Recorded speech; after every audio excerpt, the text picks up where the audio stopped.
Alright, peace and greetings, YouTubers. Where do we begin? Mike Brown. My thing about this story is there's not even much I can really say because I just talked about this same situation that takes place over and over and over in society in my Eric Garner video that was just made a few weeks ago. And it's crazy that in that video I said once again there will be another situation like this that will take place, and here we are today talking about Mike Brown. So let's just jump right into it. One, of course, I'm outraged, I'm frustrated. It's disappointing and it's disturbing that the police feel so threatened that they have to shoot and kill some unarmed 17-year-old kid, 8 to 10 times. And I think what gets me even more is not even the fact that that happened, because I've already come to expect that in America this type of crap is always going to happen, because that's just the country we live in and that's the way things have always been for people like me.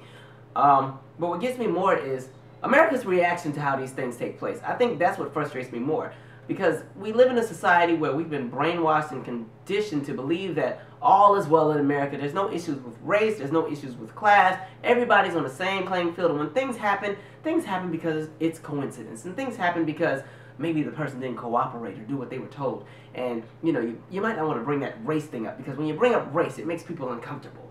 And I think that's really what's starting to piss me off, because what's happening is, because America has this conditioning and this mindset, America turns its shoulder to the black community when it comes to race. And to make it even worse, because Americans like to use the whole phrase race card, because race card is kind of like a term you use when you're tired of black people complaining about anything regarding race. And my issue is, maybe it's not you being tired of us complaining, but maybe it's just us tired of all the nonsense that takes place. And because there are so many different instances, you just get tired of hearing it and you pull out the race card, because you can't seem to fathom and deal with how many different instances that we're forced to deal with each and every day, because that's never been your experience, that's never been your walk. So when we do come to you with all these different issues and problems, you don't know how to process it all. So you just put it in a big great thing called the race card, and that's exactly what's happening with this case. I think what pisses me off is people are already trying to basically tear apart this kid's character. Nobody even knows anything about Mike Brown, but people are already questioning, well, what was he doing to have to get shot that many times?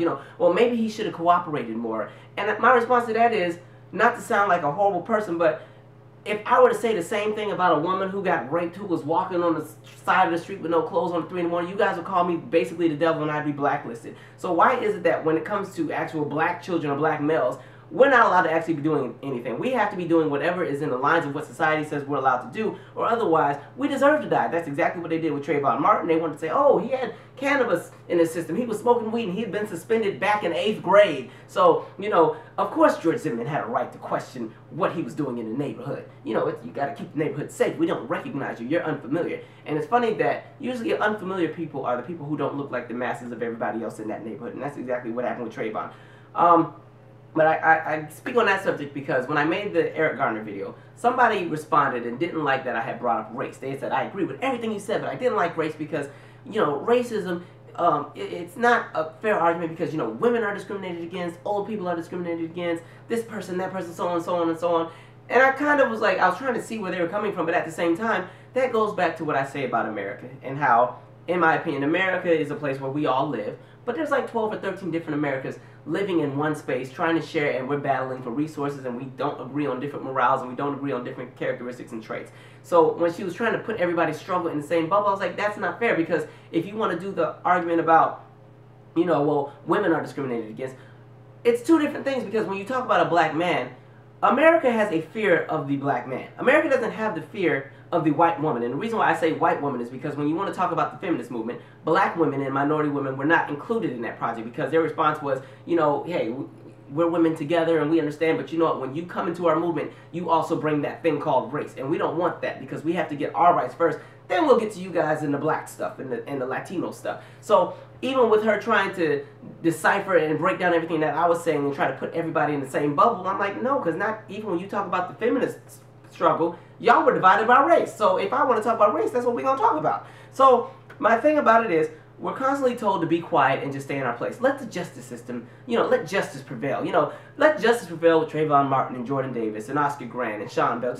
And we saw how that worked out, because it didn't work out for anybody, all right? And the thing is, you can only tell us to kind of just be calm and let justice take place for so long, especially when the justice system is not built in our favor. It's not created to help us. It's never going to do anything to make anything better for us, which is why we get frustrated, because we recognize as a black community that in order for us to get real change, in order for the justice system and police brutality and all that crap to end, This has to be a massive movement where you have everybody involved. The black population, unfortunately, we're 13% of the population, but not 13% of the voting population, because half of us can't freaking vote for many reasons, which you are well aware of, and you can just check the rest of my channel to understand that issue. But that just basically means that we need the support of other groups of people. And the issue is, other groups of people don't consider our problems real problems. Why? Because they can change the channel. They don't have to get off on that freeway exit to that side of town. Alright?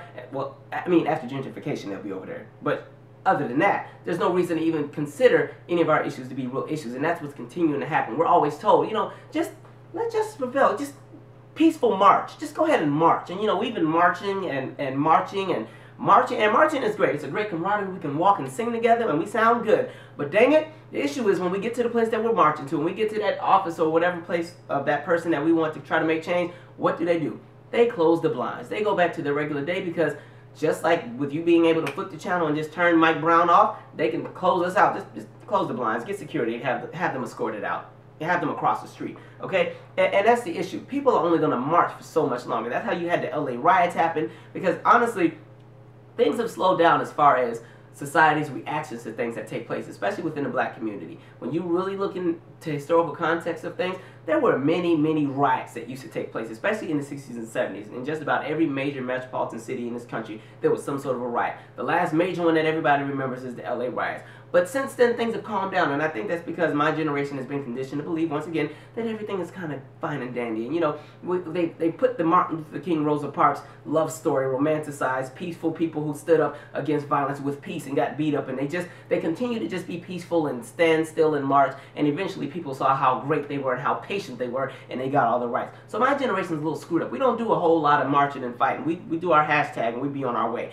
But, you know, people are only going to march for so much longer. You can only kill so many more kids. And I think what's going to happen is, for white America to understand our struggle is, you guys won't understand until there's enough white kids getting killed by black police. Then you guys will be like, oh my goodness, wait a minute, this is unequal. Because, I'm sorry, like, when you look at the way America responds to things, black people were considered overreactive with anything. But if we go back to 9/11, and we talk about what happened immediately after, you had people running and pulling taxi cab drivers out of their cabs and spying on everybody. Everybody's up in arms, and all type of laws were passed. And then all of a sudden we have the Homeland Security created, and you have all these new fly laws. You have this and the no-fly list and all type of. You bring out the red freaking carpet. But for us, we're supposed to go back and call Al Sharpton and Jesse Jackson and march again. So we've been doing our same formula of marching. Something happened to y'all though. We got to change the entire. Everything changes. And for us, we're frustrated because it's like, in order for this change to happen that you want us to shut up about, you have to help. And that's something that you guys don't want to do. And that's, actually, no, it's not fine. You need to fix that. But literally, in order for us to receive the justice and basically the things that we've been asking for, it's a collaborative effort. All right?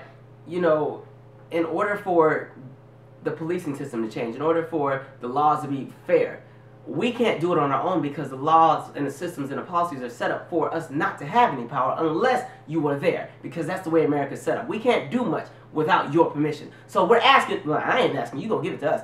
No, I'm just kidding. But literally, when it comes to these issues, I need America to kind of lift up that colorblind veil that everybody has and realize that America still has an issue with race. It's great that you don't see color. It's great that we can stand in line at Starbucks and buy them $8 drinks together and listen to Bob Dylan and Rod Stewart Tonight's Tonight. But at the end of the day, when there's an issue that I'm saying is something that's important to me and my community, I don't need you to turn a shoulder to it because you can't relate or because it's not important to you. Alright? It's not really a fair way to do that. That's not the American way, you know? Okay, because I learned that in Schoolhouse Rocks. Great American melting pot. But, you know, when it comes to Mike Brown, the sad part is, you know, even with the community in the neighborhood where they tried to go out and have the memorial service, of course they were met with, you know, riot police, because, once again, you know, when it comes to us being frustrated, people know that when we reach our wits end, we turn up. We tear some stuff up, all right? We don't play that. And that's why everybody was afraid when the Trayvon Martin verdict was coming out. Oh, my God, please don't riot. And you got Al Sharpton, peace, be peaceful. Everyone be at peace, no matter what happens. Be at peace, and all this other crazy stuff. And literally, hey, I'm saying, with all the nonsense taking place, it's just like blowing a big giant balloon. You can only put so much crap in it before it pops. So hey, when things pop, don't get mad if they come and burn down your neighborhood because you kept turning the shoulder to everything. You can turn the cold shoulder to all the issues that we're having, but eventually they are going to come to you, all right? Because if you can see that society doesn't care about us, what do you think they think about you?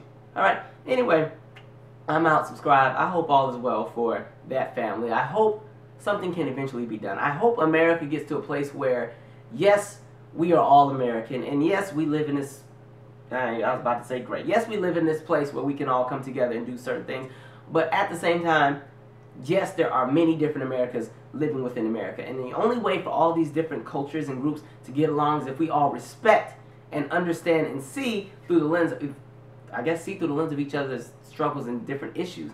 But until then, as long as you keep denying us our problems and saying that they don't exist, things are going to happen.